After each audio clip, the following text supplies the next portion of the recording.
saa 9 kamili ndio mimi na umona mifupa nikicheki mlango wangu imefunguliwa lakini kwa nyumba ndani hakuna kitu imeibiwa kujichanganya kujikanganya wajitana nini mimi nilifanya hizi madent kweli nilipigwa nganya sina memory manze sina clue nakuta nimesota kwa meza tu ni mablue nakuta na jirani yangu mkamba nikienda luna msalimia bali mama kwa hasira na tibu utakama mtu na tabu nini nilifanya majabu ya majabu kweli jana kulienda aje kweli jana nilikunywa aje kweli jana nilifanya aje wazee niambie kulienda aje kweli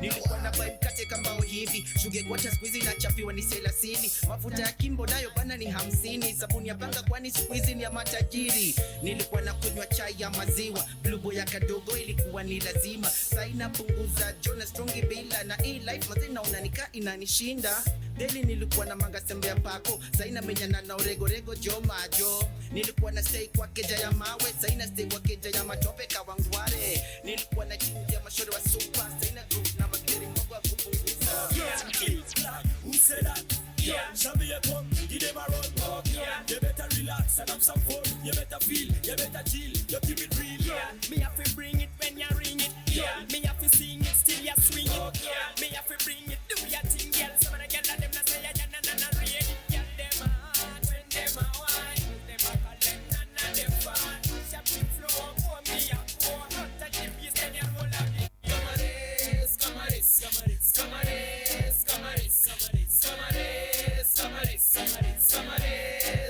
Samamanzi wa Nairobi wanapenda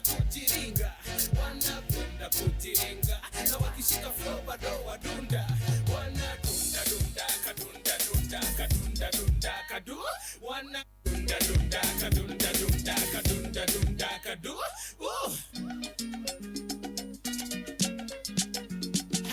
yeah, this is how I enter my tracks left right and center Getoyo wa moranga webos neke oreta unatingisha madiaba unajunisha tenje unaruta kama mwenda kichwa yako ikustembe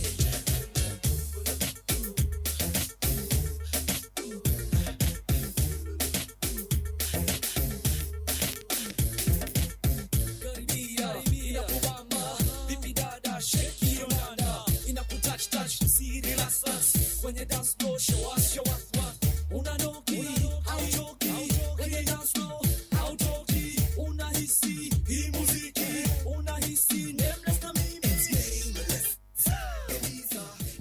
Well, my dear viewers, welcome back to Say It with Meso. Kumbuka we are at Empolo's Hotel, a tradition of trust. And hapo awali tulikuwa tunazungumza, tunapata story kuhusu Flora. A girl from Darakanivi. Huko Vaitemrome. So, Flora, ilikuwaje na msichana wa kutoka Darakanivi with a perfect English, but the accent iko on top.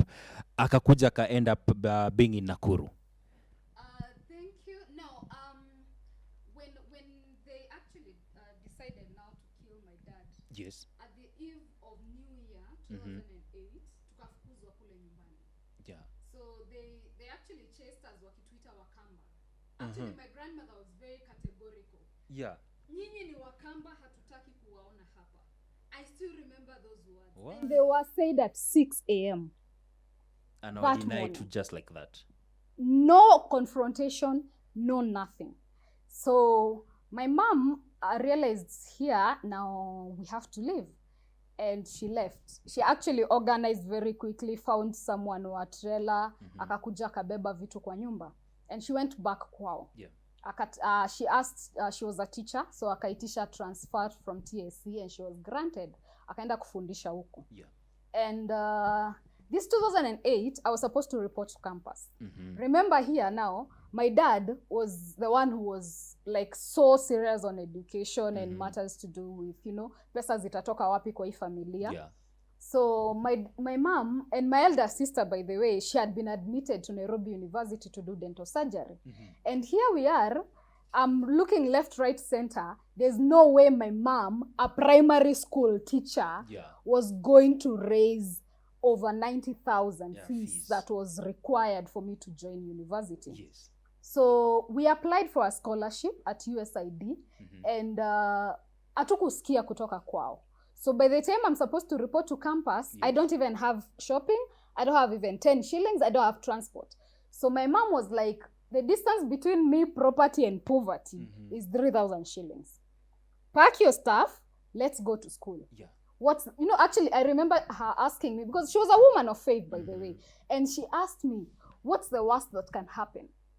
Ukikaa hapa, utakaa hapa, pesa haitapatikana, utakuja kuolewa, na hautapata education, and you want to go to school. So I'm here stressed because my mom, I can see the way, I told you I was the KDF. So I knew everything that was going on in the family. And I was so stressed on behalf of my mom, because you have a girl who's passed and she's been admitted to university. You don't have a means of raising this school fees.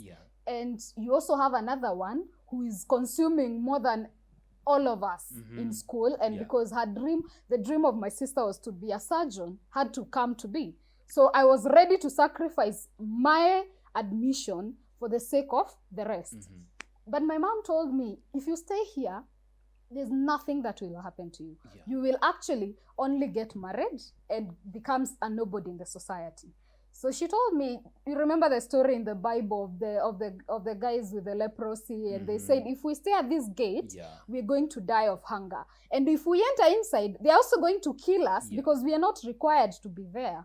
So, but there's a slim chance they might have faith in us and maybe give us food, and then they can chase us away. So I think that's what my mom used, and she was like, let's go.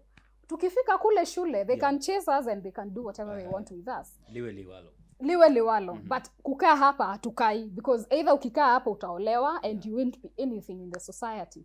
And by the grace of God, we went there. And kufika, my mom tries to explain that we had applied for this scholarship, that we didn't hear from them, and she needed more time to be able to raise some fee. Ndio alipe sasa niendelee.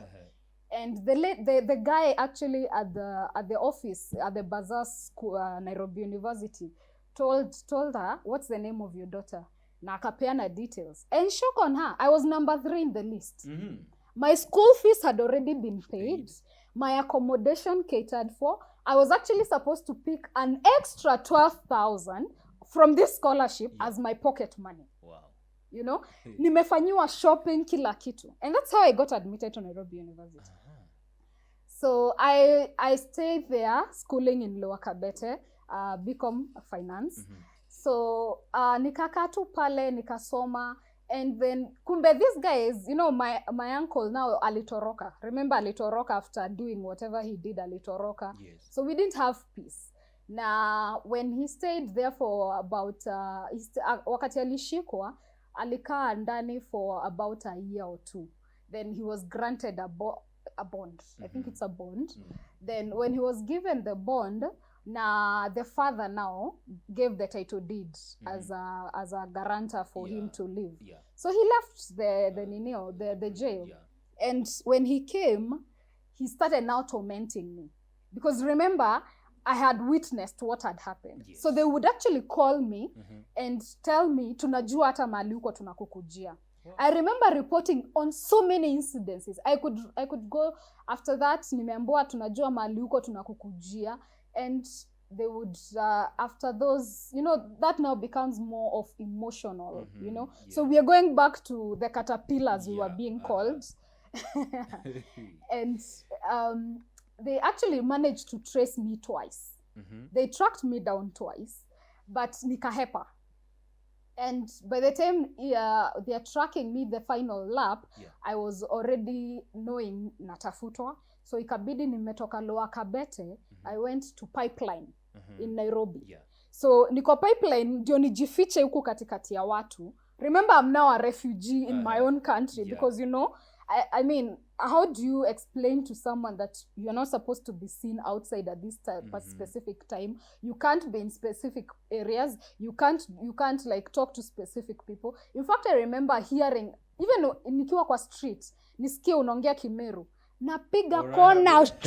Like, unaona kama ametumwa. Exactly. Yes. And I wouldn't even like have friends. I would, even if you are my friend, of course, wewe unajua wewe ni rafiki yangu. Yeah. But me, I know you're not my friend, and I can't even bring you to my house. I can't even invite you for coffee. I can't. So I had to live in the shadows because najua natafutwa na sitaki nipatikane.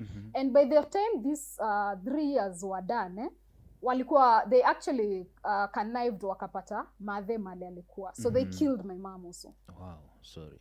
So this was back now in 2011. Yeah. They killed my mom in 2011. I was supposed to graduate in 2011 December, you know. Yeah. Now this is August, wameua madhe. I didn't even have, you know, like now I go now down, like the only source of refuge I knew is gone. So I sink now to depression, and I decide now there's nobody I'm talking to. There's no discussion I'm having with anyone. So I sat there. Actually, I sat there like a zombie. Doing nothing. Nothing. Even I was already working, but you know now, I just, you know, like, unakaa tu kwa nyumba for an entire week. Guys in the office are wondering, like, aka kamtu kako wapi, kwa nini akakuji kwa ofisi? And I would just give an excuse after another why I can't go. Well, you know, niko mgonjwa, nimeenda usi, nimefanya sijapona. So at some point, my manager then was Mrs. Wangombe at CIC. Yeah. She gave me a leave, and she was like, we know what's going on, just take an off and go fix yourself. So instead of fixing myself, I decided the world is to hell with everybody. Yeah. Nikaingia kwa nyumba na nikalala. I locked myself up. In fact, I was surviving on ugali na turungi. Because I couldn't go to the shop. I was so scared and so intimidated at this point. I was sinking into depression. And I didn't know it, but I knew I had to survive. So I stayed kwa hiyo nyumba for an entire week. Ugali, turungi. That's how I survived. Until it got to a point I was like, no, I can't live like this. And that's now the time I saw an advert on Facebook that Old Mutual were looking for a manager. Yeah. And I actually sent this guy my CV. Remember, it's someone I don't know. So I sent my CV, and I knew the job was in Nakuru. So the moment I had Nakuru, it is away from Nairobi. Remember, I am being traced. I am being, you know, all this. Yes. So at this point, I decided now to send my CV. I sent my CV to this guy, and he interviews me on phone. Yeah. He interviews me on phone, and he's like, fine, I'll give you the job. And God, his instructions were very clear. Go to our head office and go see the HR. She's going to organize for you how you're going to do the interview. And when you're done, then let me know. So I do the interview, I pass, and I'm given the job. Now I'm asked, when can you report? I have no idea where Nakuru is. I don't know. You remember, all my life is lived in Tharaka and Nairobi. So I have no idea where Nakuru is. Sijui hata matatu zinapandiwa wapi. I don't even know where to start. Yes. But somehow, I was like, okay, I have to go. So I stayed for like 6 months trying to debate whether to come to Nakuru or not. Until December, actually it was in October, when this boss now that I have not met. Yeah. And you remember, he's my boss. He's the one who's given me the job. The job, yeah. And I've not met him yet, but I'm already working. Yes. You know? So he tells me, you have to decide whether you're moving to Nakuru or you're staying in Nairobi. Yeah. And if you're moving to Nakuru, but kindly do, you'll find your office ready and everything set for you. Na kama ukuji, niambie nitafute mtu and I'll fire you. Yes. So I knew here, I don't have an option. Because nikikaa Nairobi, watanipata. Nikikuja Nakuru, I'll also get a job and I'll know I'll move on with my life in peace. Yes. So that's how I came to Nakuru. And I remember waking up in the morning, packing stuff and moving. So I come to Nakuru, and I worked for about 2-3 years with Old Mutual. And at some point that morning when I decided now, actually when I decided I'm no longer working here, it wasn't the way people plan. Yeah. You know, the way people plan, you're exiting. Mhm. You know, you have a job, so you have to resign, you have to, you know, clear with the administration, nini. Mine wasn't planned. I woke up one morning, I was supposed to attend an investors forum in Naivasha. And instead of attending that investors forum, actually somehow my heart wasn't willing. So I decided to take a long drive. For some weird reason, I just felt I needed to drive away into some bush. Because, you know, in Nairobi, I was used to Arboretum, you could go for walks, you know, clear your mind. So I decided now I'm taking a long drive. And guess to where? Njoro.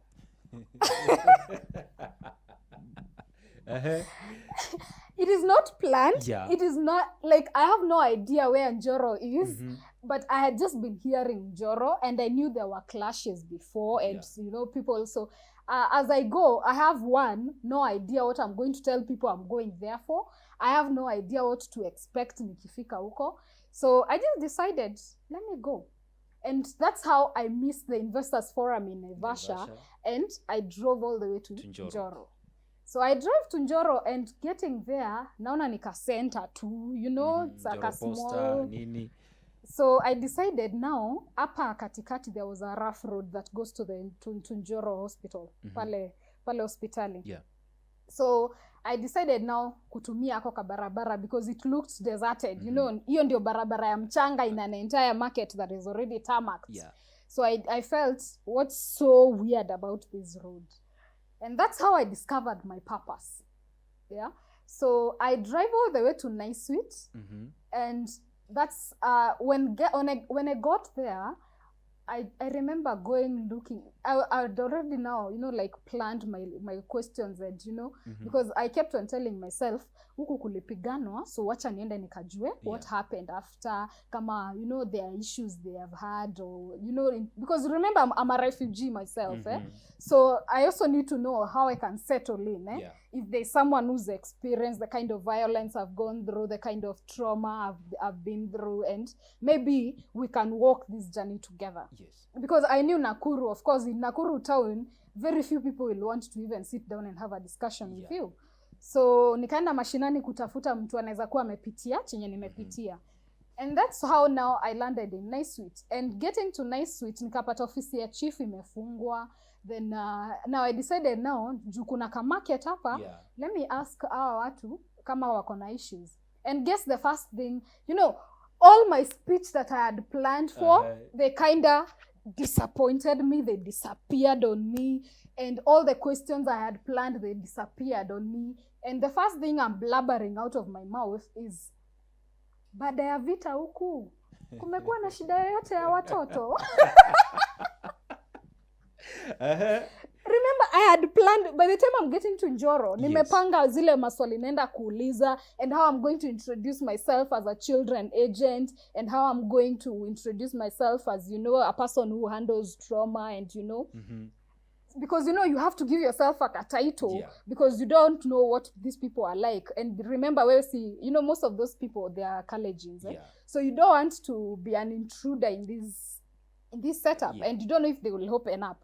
So here I was, and all my speeches that I had planned failed me.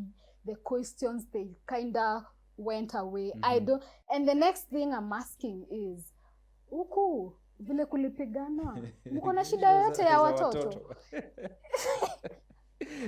Who even does that? And somehow, the men they all told me, huku tuko sawa. All of them. I think it's a culture. I don't know if it's how you guys, you know, of course a man cannot tell you shida zake ni until I got to a lady. She happened to be coming from the market. And she was like, huku, of course hawatakwambia shida zetu, lakini wanatairi watoto, na wanauza watoto wetu sahi wako na mimba, lakini mimi ni mama ambaye anasimama na kutetea haki za watoto. I remember she had actually put on a t-shirt that was from World Vision. Mm-hmm. But she wasn't one of them. You know, these t-shirts that maybe Safaricom will dish out and whatnot. They were branded. So I looked at her and she was like, but I can give you a specific case that hata chief amekataa kuingililia. So that's how I rescued the first 6 children. And after, remember now, I don't even have a vision of what to do with these When kids. mgeni Nakuru. I have no idea hao watoto wanachukua nipeleke wapi. Sijui hata nitaanza wapi. I don't even know the protocols of rescuing a child. I don't even know, you know, like a children officer exists. Remember nimetoka kwa setup ya finance. So here I am talking about children with no idea how to go about it. So I went, I saw the family. And the family is of 6 children. Yes. And the mother happened to be alcoholic, and the husband also is also wasewa changa. So they were not home. So I just asked the kids, wazazi wako wapi, wakaniambia nini. And you see this family, wanalala chini. Like kwa mchanga. There's no mattress. There's no blanket. Watoto wanafunikwa jackets. And watoto, in fact, when I got there, watoto, like 2 of them didn't have clothes. And one was severely, like amefura miguu na tumbo. So only later to realize the boy had kwashiako, like severe malnutrition. Severe. Mpaka, yani, when I did the rescue, I remember the med super at PGH telling me, mtoto angelala, angeamka kesho akiwa maiti. And at that point, I realized now, I cannot do this. So we have to follow up. So that's now the time I decided now to use WhatsApp, and I posted. I was actually on a page that was for Nakuru Medics, and I decided now to post and ask them, how can we save these lives? And that's how I did the first rescue of the 6 children. Unapatia watoto maziwa, watoto wanapigania. Like these kids had never seen, like they had never had milk. They had never touched, like their meal was actually my ugali and turungi. You know, in fact, I remember asking the firstborn, who was 9 years, and he would tell me, mimi ndio nawalishanga na tulikuwa tumeachiwa viazi, tupike viazi kama lunch, alafu tukule. Asubuhi mlikula nini? Tulikunywa turungi na nini? Na ugali. So remember, I've also experienced this turungi and ugali. So it wasn't a funny thing. But so it kind of moved me. And I decided now to carry the kids. And so, but before I did this, I had to know napeleka wapi ya watoto. So I came back to Nakuru that evening, and I was so traumatized. I didn't even sleep. Like, how do you sleep at peace knowing there's such a child out there? So that morning, I decided now to go back to Naisut. I went back there I actually gathered a few friends. Nikawambia twendeni tukafanya rescue. And we went. Tukafika pale, we found the mother bado ako na hangover za changa. Na ako tu. And you know, this lady, she was 25. So she being 25 with a string of 6 children, and the firstborn is 9. So that tells you this girl was married at the age of 16. So she doesn't know how to raise these kids, and jamaa yeye pia ni mlevi yako tu, ni majamaa tu wa kibarua, zenye wamepata ndizo watakula, and that's how life goes. So wakikosa kuna kauka hivyo. So I took in the kids, I brought all of them at PGH, and by God's grace, this is now how you know that you are in purpose with God's plan. You know, because everything fell into place so fast. I couldn't even understand how. One, I don't have much of networks, especially within Nakuru Medical Fraternity. And the social services also, I didn't know anybody. I had no clue where to start, what to do. So I picked the kids. I didn't know I was even supposed to report to the police station that I have taken the kids and nawapeleka hospitali. So tukafika pale PGH, and the med soup tells me, these kids, they need to be assessed by a nutritionist, and then we see what we can do. This one, I can tell you for free, this is a severe case of malnutrition and has to be admitted. So this boy was admitted for 3 months. And these other 5 children now I'm left with, and they all have to be put under serious observation and medications.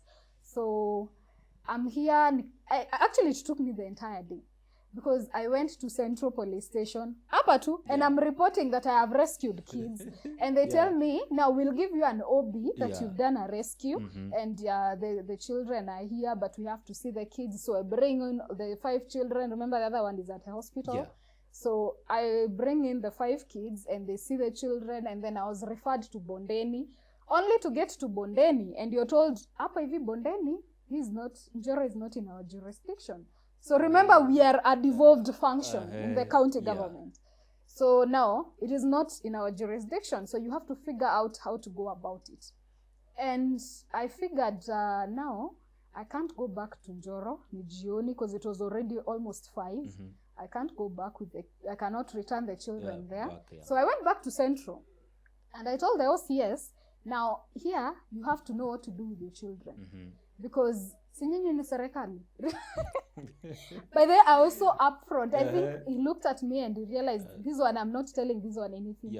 So I was so upfront, and I told him, nyinyi ni serikali. Mimi nimewasaidia. I was an ambulance on this road. Nimewaletea watoto. So I'm not going back to Njoro with these children. You have to find a way. Hawa watoto venye watakula, venye watalala, mali tutawapeleka, mali wataka. And I stood there. And I wasn't moving. Ati madam umesema nini? Nyinyi ni serikali na watoto ni wenu. Utumishi kwa wote. Yes, you said utumishi kwa wote, and this is what you're going to do. And so I actually, I don't know if sijui kama tuseme ni neema. Tuseme tu ni neema, because he looked at me and he told me, okay, fine, I will help you, but they cannot sleep in the police cell. That is a violation of their rights. But now what we can do, wapeleke kwa CPC pale, the Children Protection Unit pale, Central, they have a unit where you can report children cases, the gender desk. So I took the kids there, and the lady there was so helpful. In fact, she told me, you don't even have to worry. Now that you're here, we'll take care of the children. So that's how I went home. And I came back the following day to see where my children are. Remember, now I'm not moving, and I'm not reporting to the office. I have not given even a notice that I'm not coming to work. But Nico, and I have to make sure these children are okay. So we actually took the children, took them back to PGH. They were given some supplements by the nutritionist, and then we were referred now back to Njoro. And the Njoro police station had to send in their Land Rover, like to come and pick the kids and then take them back. So remember nilishapewa OB because nilikuwa nimeandikisha the previous day that I've done the rescue na nini. So they followed up, and the guys were locked up. And my children were picked and taken to Njoro. So at Njoro, they were taken to a rescue center. They stayed there. These guys stayed in for like 3 months. By the time these 3 months were over, walikuwa wamelala chini kama bahasha. Like they understood the rights of these kids, that they had been violated, and what was going on. And that's the time now I decided now I have to come up with a policy on how we can be doing this. Remember, I have not also resigned from my job. Yes. Wow. So that's how, actually, in a nutshell, that's how now FROLICS of Hope came. Yes. Because frolicking, by the way, is an English name. It's not derived from my name, Flora, like people assume. But frolicking is the happy tappings of children. The happy tappings. Yes, when they are, a child is happy and they are fed, they are full, they can dance. So that happy dance of a child is called frolicking. So that's how FROLICS of Hope came about. Yani msichana wa Tharaka Nithi na kizungu hicho chote aka come up na the word FROLIC. FROLICS, yes. That's nice. So nimeona katika nini yako awards.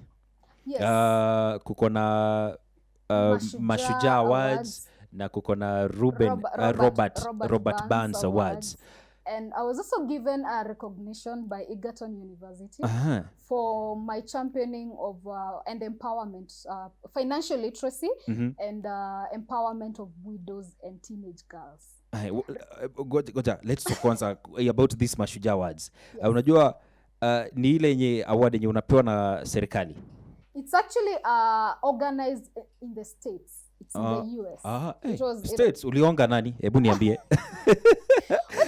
Ulionga nani ndo ukapata mpaka Mashujaa Awards? Let me tell you something. Yes. When you're walking in the purpose of God, everything falls into place. Yeah. Remember, I've told you, I have no background in sociology, social work, sijui counseling, I have no clue. I'm actually a mathematician here because I took finance and accounting in campus.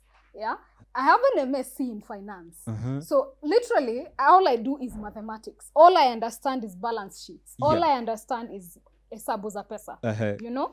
So, but somehow when I realized this is what I'm going to do, things started falling into place. Yeah. And somehow I was in the divine connection of God, as I said, because I got friends who came on board and they assisted all the rescues. By the way, hakuna rescue nimeenda nikafanya peke yangu.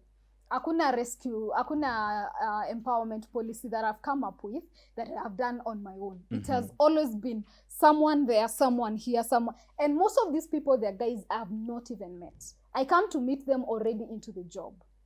You know? Yeah. And when I was sharing with one of my friends, actually, he was telling me, kazi yangu ilikuwa ubatizo wa by fire by force. By fire by force. Receive! Yes. So I had to go through all that I have gone through. Yeah. Ndio nikifika hapa, nikuwe prepared. Remember the story of Moses. He also had to face a lot of challenges. Kutoka kuzaliwa kwake, akatupwa, akaekwa kwa basket kwa mto pale, and then he was rescued, and then to some point at the desert here, and he's like, God, why are you using me? I am a stammerer, I am a what. You know the excuses we give God? I also gave God so many excuses, by the way, because nitatoa wapi pesa? I am leaving job, yeah? Sina kazi. How am I supposed to feed these kids? Where are they supposed to stay? How am I supposed to clothe them? How are they supposed to access education? What is all this? You know, I couldn't understand. But you look back and you're like, enyewe God was preparing me for a greater mission. Yeah. And all along, I remember even my mom would even joke at some point, akisema, because I loved children since I was small. Angesema, like, umepita na mtoto na nikunyang'anya. Na ni mtoto wako, si wangu, ni wako. Na nikuta kunyang'anya na nishike, mimi nataka tu nishike mtoto na nihakikishe mtoto hali, katoto kako sawa. And my mom would actually laugh and say that, wewe najua ukiruhusiwa utazaa watoto kama 20. I know, ukapewa ruhusa wewe unaweza zaa watoto kama mbao. And guess what? Here we are. 38 children. Yeah, wacha sasa tukuje hapo kwa 38. Unajua wasikilizaji pale viewers wamesikia 38 children. Yes. Mzazi ako na 38 children. I am a proud wazazi wao mother. Mzee ako wapi? Ama baba zao? Baba zao wacha tuseme si lazima ukuwa ulipatana na lakini kuna ile you know, like when you do the rescue, these are children either they've been rejected or wametupwa. They are children who've gone through abuse, either sexual, emotional, you know, like they're running away from something. Remember my story, I've also run away from something na huko na nimekuja Nakuru, and so I kind of understand where they're coming from. So I decided to do FROLICS of Hope, specifically to offer hope to these children. Like at the end of all this, there is still hope and a life to live. So these children can still live a purposeful life despite what they've gone through, despite the traumas that they've faced. And that's how actually I won the Mashujaa Awards. Because I was nominated. For some weird reason, I don't even know these people who nominated me. Actually, up to today, I'm so ever grateful because there are people, I think, on Facebook and social media who nominated me for the awards. Na siwajui, because nobody comes back to say, mimi ndio nilikunominate, ati mimi ndio nilikuweka. Nobody says that. And I'm still waiting for that day when I'll meet this person who nominated me for these awards. Wow. Yes, but as it is right now, we're dealing with the high rate of teenage pregnancies. I know you've also seen the fuss, especially on social media, on Yesterday's paper, mainstream media. It's also been there. And the recent case is actually of a girl who's about 13 years. And this girl, she'd been married off by their sister. Remember, it's a separated family because the mother lives in Nairobi and the father lives, in Kakamega. And so this girl was lured into this marriage on the perception that umemaliza shule na sasa unaweza kuja upelekwe ka tailoring course because your parents may not afford to take you further beyond that. So the girl comes now knowing what's going on. And, at the back of her mind, she knows she's coming to go to school, only to find that the sister and the mother-in-law, that is now the mother to the man, they had organized how she's supposed to get married to this man. And the man doesn't know that the person is being brought is an underage. So juye wakati walikosana na bibi wake wa kwanza, aliambia mamake unaweza nitafutia bibi. Na sasa sababu mama amepata msichana pale, akatumana msichana kama parcel. The way we put watoto kwa gari. Watoto panda gari enda. And that's how the girl came to Nakuru when she was picked. So anachukuliwa pale na anapelekwa kwa nyumba. And she becomes a wife. Yes. So what do? You have to now be the ambulance in this case and go do a rescue here. Because, one, this girl is underage and you can't let that happen. Early marriages, FGM, these abuses, sexual, gender-based violence, you can't tolerate them as a children protection agent. And it is within our policy as FROLICS of Hope, because you have, by the way, one thing that is very critical, you have to come up with a children protection policy if you're going to handle children cases, because they are very sensitive matters. And you cannot put faces to this, the stories that we share, especially on social media. And if you've realized our page, we don't put any faces za watoto pale, because you will be violating their rights, and you don't want it's also against the constitution. So when we're doing, we just give an overview of what we're doing currently and how far we've gone. And by the grace of God, we're hoping to build a trauma center. Yes, for these survivors. Actually, I call them survivors. Our heroes and heroines, because they're both boys and girls. And they've all gone through a form of violence. They've experienced a form of violence. Either the family through clashes, walifukuzwa kwao, and they're also running away from something, or they've been neglected, and so there's some sort of trauma aspect that we've gone through. That is the bottom line for these children, for us to do the rescue. So we don't do rescues for every other child, but they have to have undergone a specific trauma issue, a case that we can put, some tangible stuff on it and help this person recover. Then after some time, we reintegrate them back to the community. Because you see, if someone, actually I tell people, if someone had realized the kind of pain I was going through when I was, from the age of 3, where I told you I first experienced my experience with trauma, up to where I am currently, then I don't think I would be the kind of broken person that I am today. Because sometimes I've actually been accused of being too judgmental.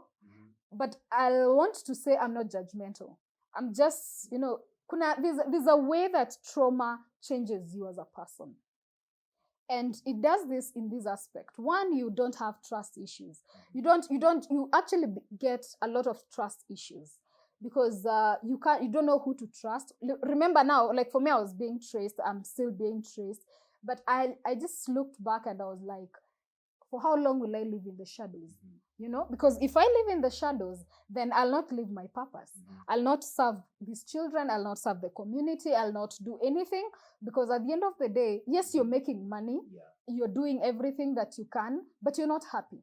There's that part of you that is not complete. Unasikia, yes, you're making like 200,000, 500,000 at the end of the month, but you're not happy. So where do you drive that? It comes by sharing what you have with others. And that's how now I decided now to be full-time at FROLICS of Hope. Yes. Wow. Quite an amazing work that you're doing, Flora.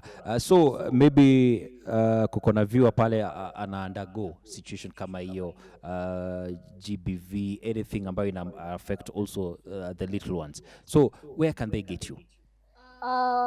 Your social media handles? My personal social media, Facebook, Twitter, LinkedIn, everything, Nkatha Mogao. Nkatha Mogao.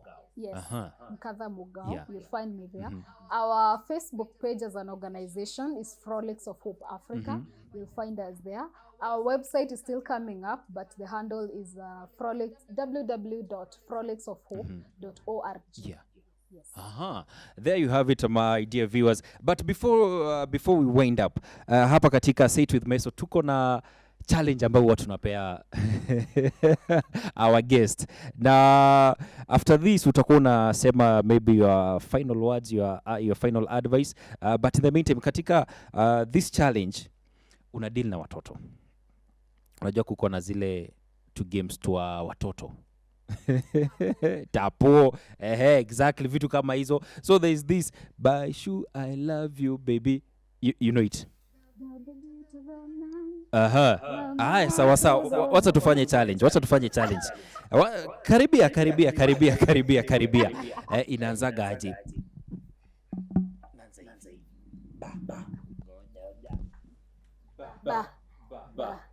By shot I love you baby, the baby to the sun, the sun to the owner, the owner to the man to the bush baby. Naona mambo si mabaya, unaona hata mimi najua. Naona unajua. But then we play a lot of those games. Yes. It's actually a way of healing. It's one of actually aspects of trauma therapy that we give to kids. Yeah. And you realize I love one that I love is the one that you pop the balls. So because it kind of refreshes your mind. Yes. And it doesn't like keep you traumatized that much, and your brain comes back afresh. So I encourage parents, like in case you realize maybe your child is going through has gone through abuse, kindly don't go silent. And the challenge, by the way, we're having currently with the reporting of the incidences is the bystander policy is no longer holding. What I mean with the bystander policy is Meso, you'll know, Flora anapigangwa na bwanake. Yeah. And because the society as it is currently, kila mtu ako zile za fagia kwako. You know? So Meso, you will not talk on the case about Flora being beaten by the husband. So what we're encouraging as it is, we have a program that we're actually calling Skio Mtaani. So Skio Mtaani is a project that we came up with, and it's supposed to help or encourage people to talk and remain anonymous. Because, you know, most people will come to you and tell you, niliona jirani yangu anapiganga watoto, jirani yangu anafungia watoto, jirani yangu anafanya watoto. And they don't, because, you know, si kwake, you know, remember society imetuambia, fagia kwako kwanza. You know, so the bystander policy ni ile, that when you see something that is not within either in the humanitarian way that is not right, or within the social norms that's acceptable, or within the constitution that if it's a violation of anybody's right, then you speak out. But instead of speaking out, the society as it is right now, ni kila mtu kivyake na Yesu for us all. So now we actually encouraging people to speak out, such that ukisikia jirani yako is undergoing certain form of violence, don't go silent. Kindly speak out, and when you come to us, we will not mention your name. We'll not, you know, there's a way that assuming unapigangwa na bibi yako, you're a man, so hautakuja pale nje useme nilipigwa na bibi. Of course, it's an example. It's an example I'm giving you. Yeah. But assuming unapigangwa pale Meso, na your neighbors already know that unapigwa. But they will not talk because si kwao. You know, lile janga lijafika kwao. So the best thing that we advocate for is when you come to us, tell us Meso anapigangwa.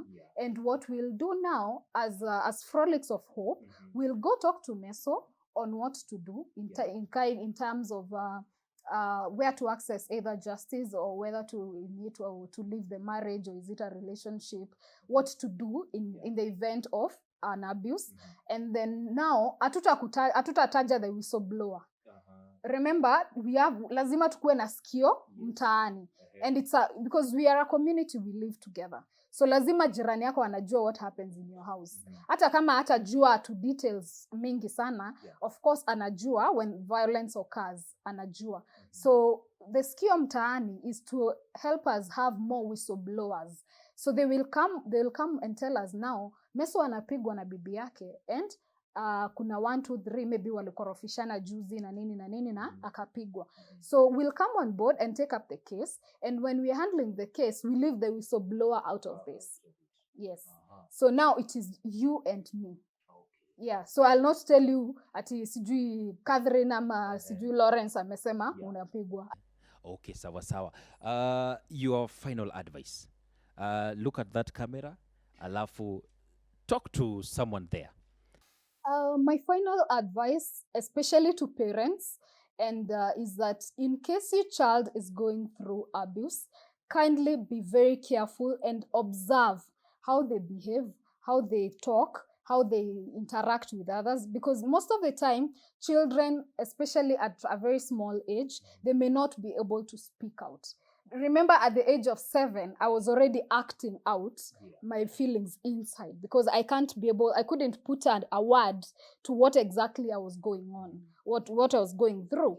But I was acting it out in terms of being rebellious, in terms of, like hiring and firing the house girl, But there are these small traits that they come out, and you realize this is not your own child. This is not how I raised this child to be, and this is not how the child has been. Either maybe if it was through something like sexual abuse, you will see maybe the behavior.